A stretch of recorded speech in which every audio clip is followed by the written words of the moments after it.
Hello world, it's your boy, Tony Hawk's Chicano Pro Skater here, coming back to you with another video on the channel. You know, these past couple days I have been reminiscing, just like how much gaming has played into my life. Since a young age, I've always played games, whether it was on my dad's big old dinosaur Apple computer, all the way up until we could get a better Sony computer that was of, the 21st century. Yes, the first console I ever got was a handheld console, and it was the Game Boy. And, it proceeded then on to the OG Xbox. It's that real thick boy. And then so on and so forth, man. I started thinking about the fact that I've played a lot of games in my time. So I figured, what better way to talk about gaming than to go back down memory lane and just reflect on the games that have truly made me go, hey yo, now that's a gamer moment. So I've comprised a list of 10 games that truly made me feel like no other game has made me feel. I cut the list down to 10 just because, well, one, it'd be way too long of a video to be talking about every single game that I've ever been like, Heck yeah, brother. and two, I think 10's just a good number. I do have some honorable mentions at the end, just because I did feel bad for certain games that I didn't put in that top 10. Yeah, enough chit chatting. Let's get right to the freaking list, brother. So game number 1, we have Bloodborne. Bloodborne, bro? Yes, bro. Bloodborne was really it, man. FromSoft is a game developing company that has been known for making really hard games with even harder bosses to defeat. Bloodborne, though, different from the Souls games or, Sekiro, Bloodborne was a game that really emphasized that the player should not be afraid and should continue fighting regardless of health or sprint that you have. It takes place in a universe that they call Jotunheim. Editing Chris here. It's Yarnum. I don't know what the frick I really thought. The people of Jotunheim have all been infected by this blood-borne disease. They turn into beasts as time goes on. You enter this world as a hunter, and yeah, what do hunters freaking do? They slay beasts, bro. I remember buying this game. I was with my friend Brandon. I had saved up $60 because I didn't get no allowance, bro. I will never forget the first time playing Bloodborne. Like, that's one of those moments where you wish that you could re-experience a game again. The boss fights, the gothic scenery, the grotesque nature of the game. Like, this game is a must play. Now, I can't ensure you that your sanity will be kept in place if you've never played a FromSoft game, which I'm sure everyone has by now, just given the amount of people on YouTube who are like, Souls Virgin plays a game. but if you haven't had the opportunity to play Bloodborne, you've got to, bro. That's why it made one of the top 10.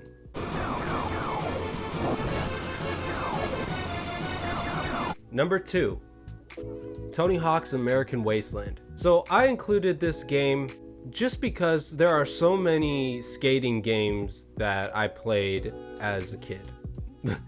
Skating in video games was the main reason why I wanted to skate in real life and ended up skating in real life. I picked Tony Hawk's American Wasteland, I think, because it was my first skating / Tony Hawk game.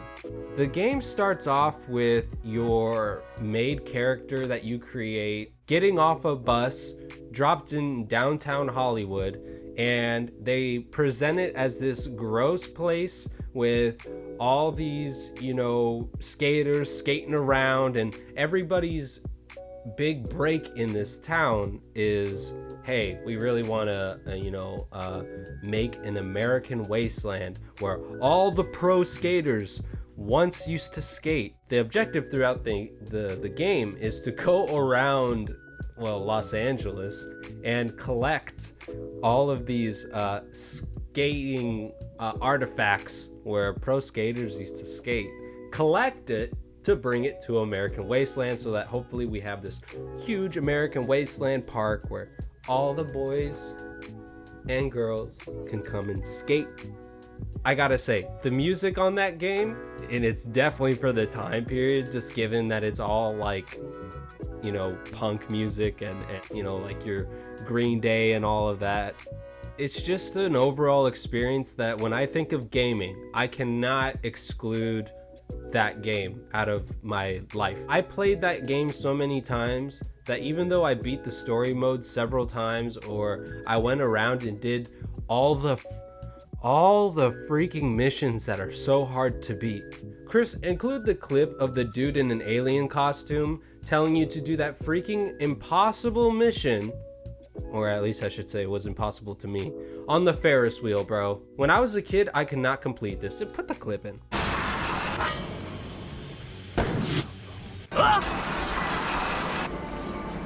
What the? I knew it! They're here! Aliens everywhere! Run for your lives, we're being attacked! Don't probe me! Don't probe me! Overall, I love you, Tony Hawk. You know, thank you for even getting me into skating. I actually have a skateboard deck that came with Tony Hawk's Project 8, signed by Tony Hawk, and I never used it because, you know, my dad was like, That'd be worth some money someday. You should keep that. it's literally just in my closet, bro. I've never put any like bolts or wheels on it or trucks. I just have it. So there you go.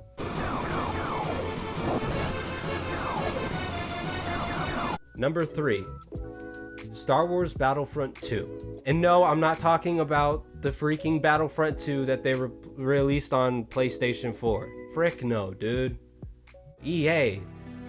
What were we doing, bro? So much hype, bro. But nonetheless, I'm talking about the OG Battlefront 2, boys. I don't know about you guys, but you know, when I received a console, which the console that I was using at the time was the Xbox, I knew that there was like Xbox Live or just a way to play video games online. But who the freak was I, dude? I was a little kid. I wasn't gonna go up to my dad and say, Hey Dad, I know you're paying bills and stuff, but do you mind giving me some money so that I could play with people around the world? heck no, bro. I basically played Battlefront 2 and treated like the AI as multiplayer. Yeah, and it was still fun, dude. It's still one of the best gaming experience I had as a kid. But the story mode, the way that you actually played through the downfall of the Republic, and then overall just the dogfights that you have in space, like, bro, to be honest, I haven't played that game in a minute because I'm trying to remember if the graphics were really like that, bro.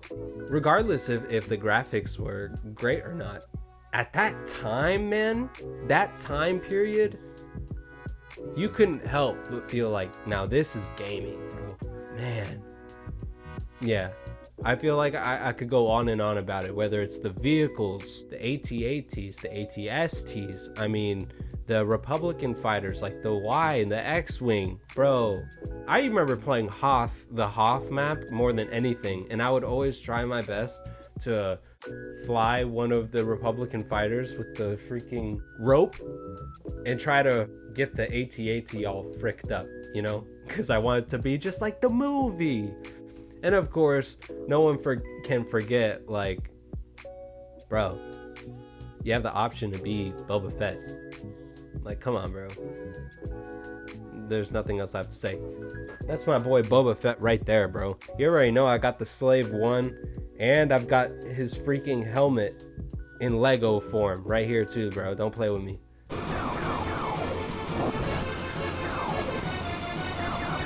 Game number 4. We've got Rock Band. Now, quit your booing, okay? I know. You're probably thinking, Chris, what the heck, dude?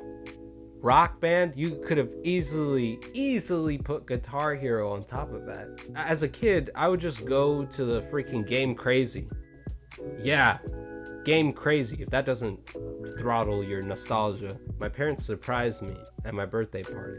Not only did they surprise me with a PS3, but they surprised me with the bundle, bro. The Rock Band bundle. You remember like those little gaming magazines you get in the mail? It would show all the cool photos of the game and all the, like, especially for Rock Band, bro, it gave like the whole track list of like, if you get this game, you could play hit songs like Beep pop. because like my whole family was in town for my birthday, and so that meant it was a game that everyone could play. You know, we got drums, we got microphone, we got guitar, we got bass, and that for me was my Guitar Hero. And dude, I fell so in love. Okay, I fell so in love with this game. Playing Rock Band is the reason why I ended up picking up the guitar and learning how to play guitar. I was like, dude, I'm playing all these freaking songs on expert, and I was using the bottom keys, because for those who know, those ones are tinier and you could, you know. But it dawned upon me, I don't even know how to play the real thing, bro. Yeah, I had to put Rock Band in there just simply because it put me on to learning how to actually play music. And for that, I literally could never repay. So thank you, Rock Band. You really an OG in my heart. I know it might not be in the hearts of others, but in my heart, bro.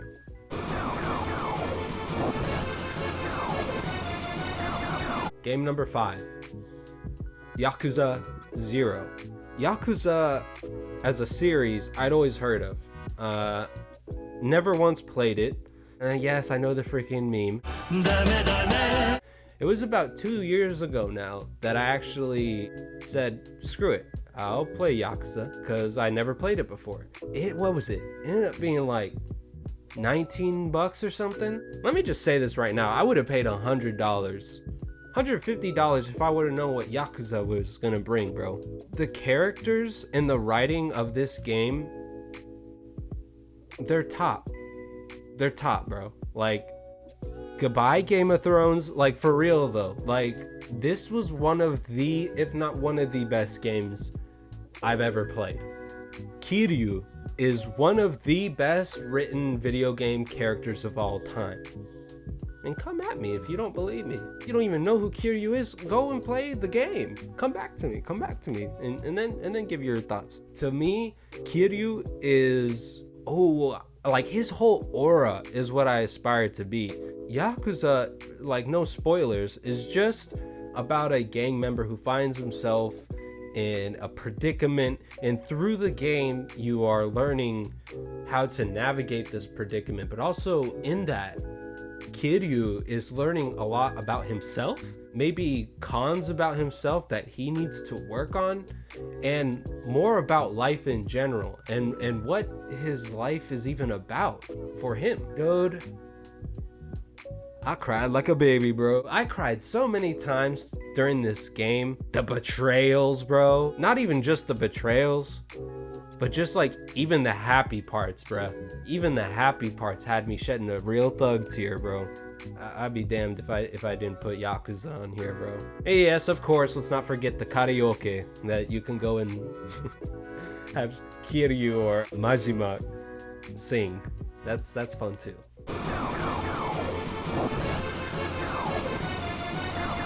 Number 6, we've got the Doom series. Now, I'm a late bloomer.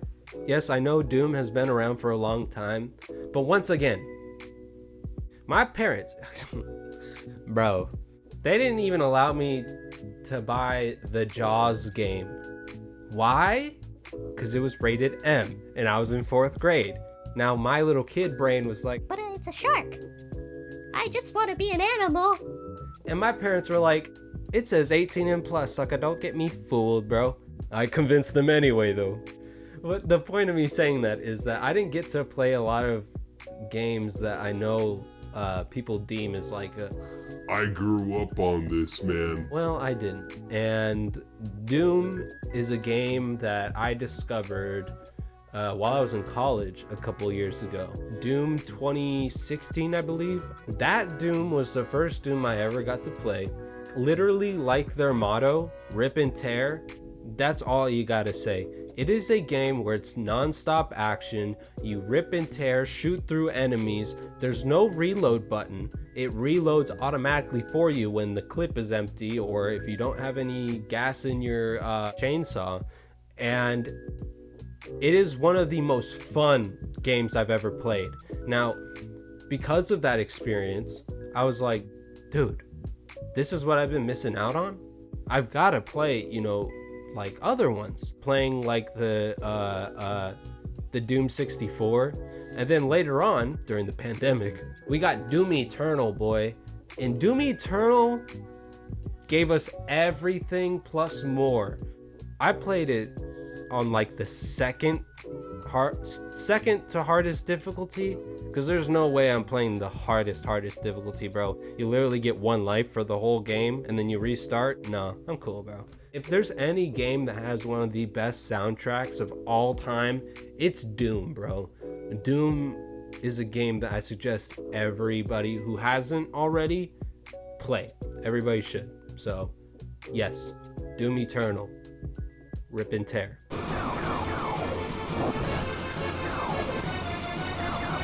Game number 7, Modern Warfare 2. And no, not the freaking 2022 Modern Warfare 2, bruh. Activision, what we doing, bro? Like, the game companies be folding the bag, bro. Like, now, this game released back when I was in middle school. This game is one of many games that I remember receiving the most hype for. I mean, people waiting outside, like sleeping outside of game centers for this, bro. I remember the day that game dropped. I was in Honolulu and my parents took me to the naval base there to get some groceries, and I snuck off because if you take the escalator to the top, that's the technology section.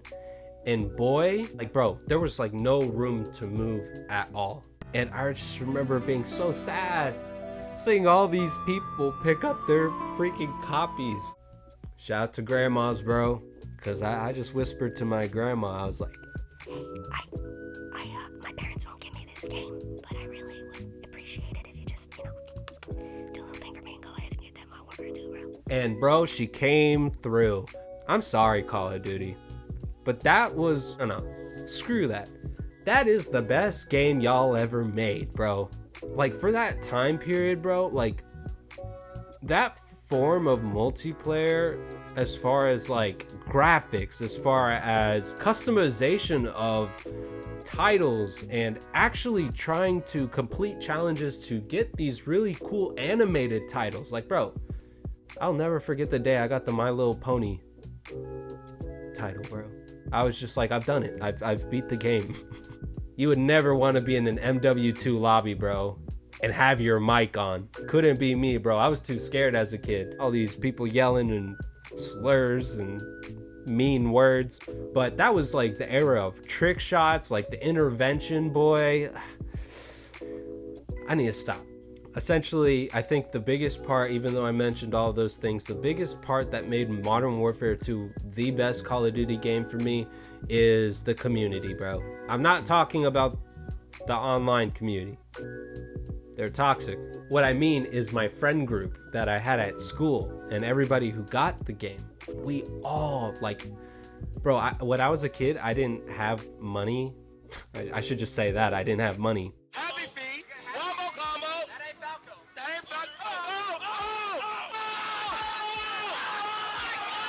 And I remember like asking to borrow my mom's phone, her BlackBerry, so that I could group call my friends. I could have multiple friends on the line as I talked to them about the game we're playing, because I didn't own a freaking headset, bro. Modern Warfare 2 is one of those games where like my mom would tell me bedtimes like at 9 p.m. and I'd say for sure, and I'd even pretend like I was sleeping.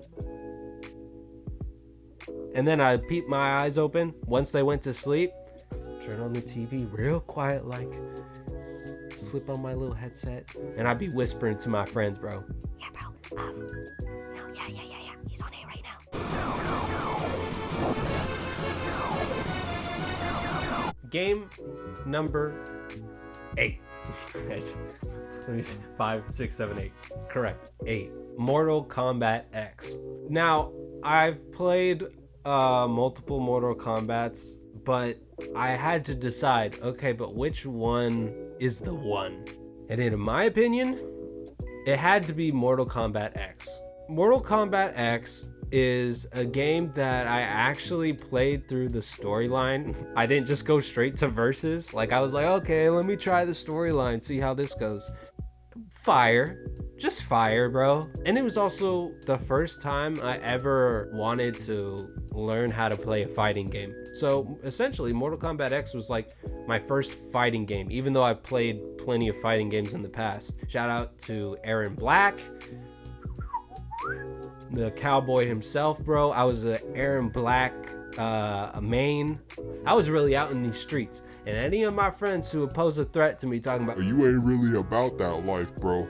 I say, link up, close the mouth and link up, and every time, bro, everybody be like, Damn, you play this way too much. and I'd be like, I'm gonna take that as a compliment, you know, because I was killer in that game, boy. I really got addicted to Mortal Kombat for a while. Like, I was watching like Maximilian dude play multiplayer. I was even watching Sonic Fox, just like, because he's also an Aaron Black main.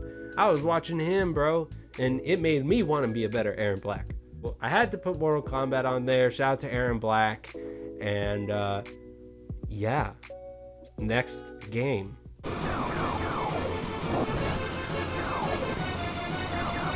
All right, we're coming to the end here pretty soon, but we've got game number 9. This might seem out of the blue, but it's Zoo Tycoon. Oh my God, no way, And I'll tell you why. Tone it down. Now, dude, I used to spend hours on there. I mean, I would always have the same setup. I'd have my real zoo that like I worked on really hard and managed and wanted to be a 5-star zoo. And then I'd always have my Let's just see what happens if I open the gate. zoo, you know? I bought the first Zoo Tycoon, I got Zoo Tycoon 2, and I got Zoo Tycoon 3, which is, I believe, the one where they introduced the aquariums and the dinosaurs. I feel like it'd be a disgrace to myself to not bring that up. There's not really much I can say about the game except that, you know, for the time, it was just an all-around great game. It was a part of my childhood. And to leave that out and say that it didn't like put me on to games in a way, yeah, that'd be disrespectful on my end. So Zoo Tycoon, everyone. Yeah, last game.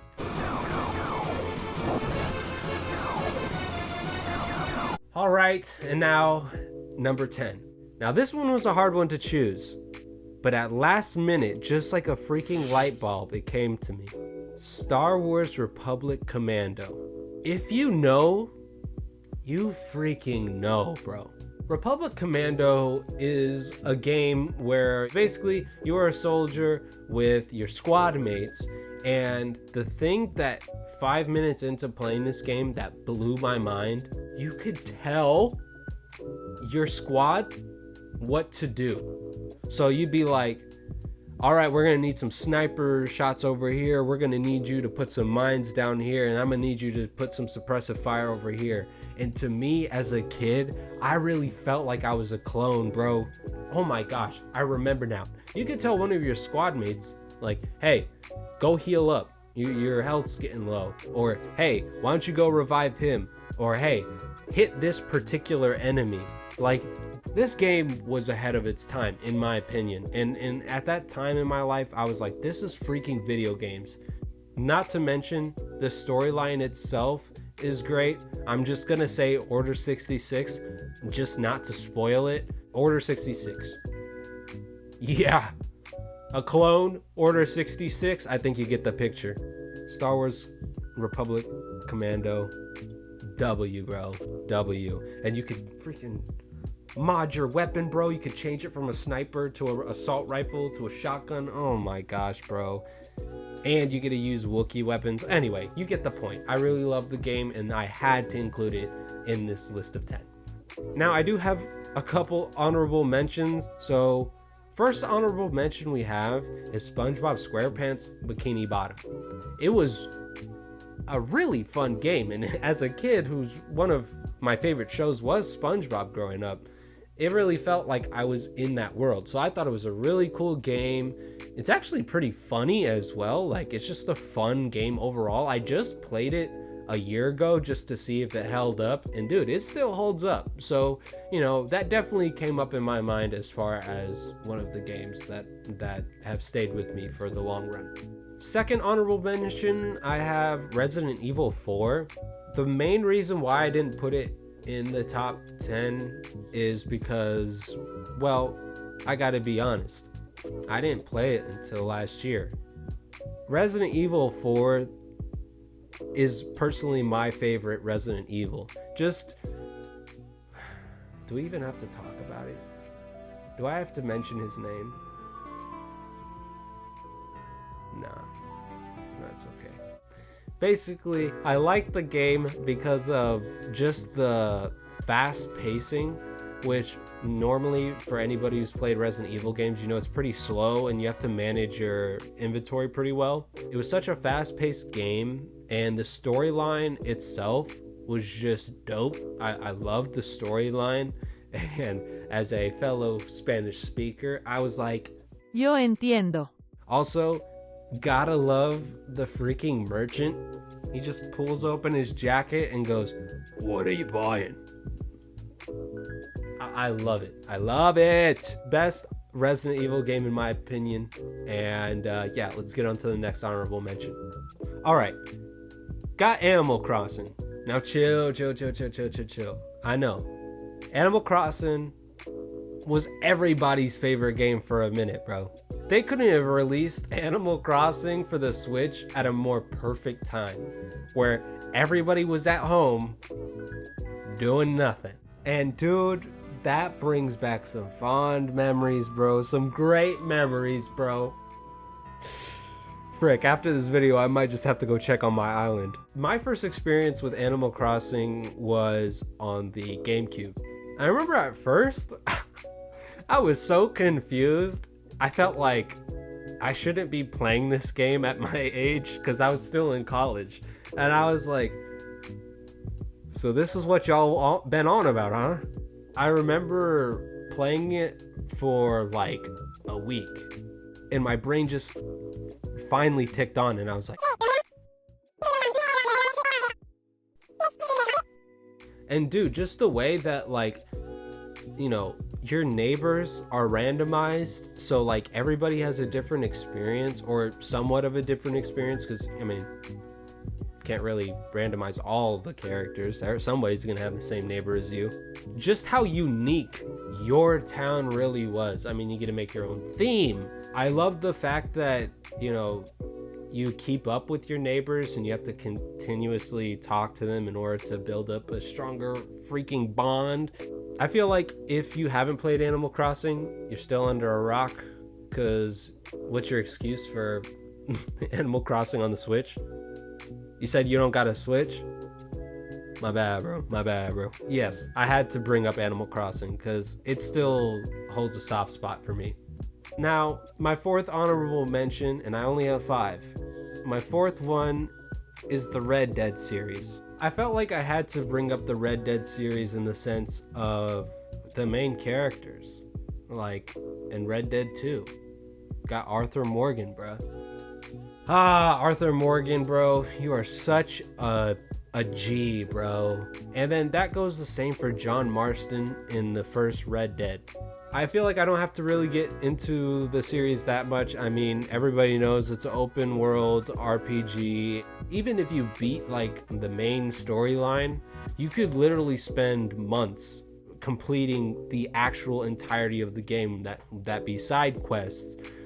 Like, what was it in Red Dead 2? You could go around finding fossils. My biggest thing in Red Dead, which I know may seem like, what the frick, dude? It's the fishing, bro. Are you serious? I would go to every river and fish, and I'd get all the legendary fish. Oh, bruh. I had to include that series because it's just too goated, bro. Last, but I don't know if I should say not least, but definitely a game that I felt like had to at least be an honorable mention.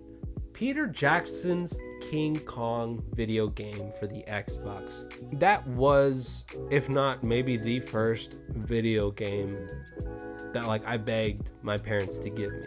Peter Jackson had just made that King Kong movie, and I had watched it as a kid. I fell in love with it, and when they announced they were going to make a game adaptation, oh my gosh, I had to get it. Dude, I'll never forget it. I got that thing on Christmas, bruh. I busted that thing wide open, relax, and I put it right into my Xbox, and man, that brings back some memories. I know like it's not a horror game per se, but I'd say that was my first time playing a game that scared me to death. Same with like Republic Commando.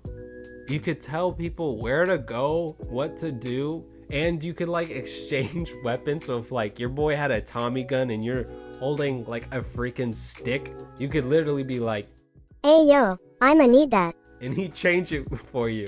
I love like the way you get to interact with the environment. Like you could light a spear on fire, throw it into like some dead weeds, and it would light the whole thing up. Okay, let's just get right to it. You get to play as King Kong. Yeah, boy. Even though I already knew the ending to what happens to King Kong, I'll never forget beating the game and crying. Oh no, little elementary school Chris was crying, boy. Why they have to do my mans like that? He was trying to help, bro. He was trying to protect his lady, bro. Which is also kind of weird. Like, okay, like she's like this big. You're like, anyway.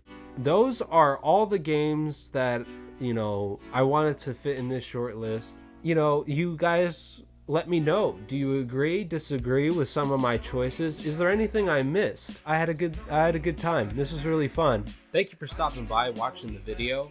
I'm looking forward to the next time you and I can sit and talk. So until next time, my friend. Peace.